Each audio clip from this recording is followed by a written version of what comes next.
Now this first song I just want to set up for a few minutes.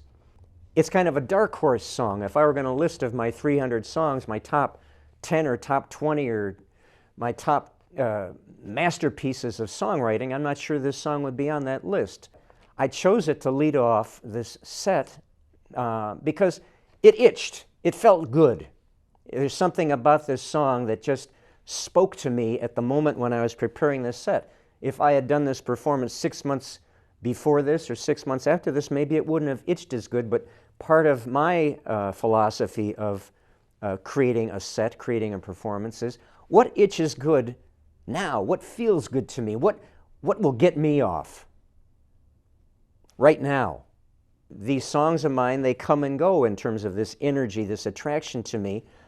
Sometimes one of my technically best songs might not feel so good right now, so I'm not going to do it. This dark horse song did feel good, so I know if it feels good to me, it's going to feel good to the source. I'm going to scratch that itch because that itch that I'm scratching comes from the source. This is how the source communicates with us. If I had just created this set around, I only had a half hour, which for me was 6 songs. If I was just going to choose my 6 greatest hits, my greatest proven crowd pleasers from all the performances I've given over the years, that would have been playing it safe. But that is going against the shaman ethic, because that would be a way of pleasing the community versus going with these songs that itch good now, which is honoring the source's requests. And that's our job, of course, is to please and to glorify the source rather than to please the community. So what attracted me most about this song that I open with, it's got a great groove.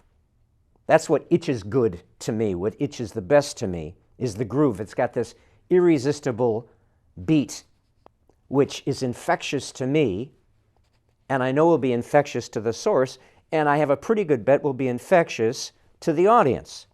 Way back when I wrote this song, it was my first summer in California as a singer-songwriter, and I was auditioning for this manager who was Jim Morrison's lawyer. He was a big Beverly Hills Hollywood entertainment lawyer, and in my audition, he wasn't present, but he delegated the decision of whether to take me on in his stable of performers to this woman, this assistant of his, and her daughter, who was this ravishingly beautiful 19-year-old California girl.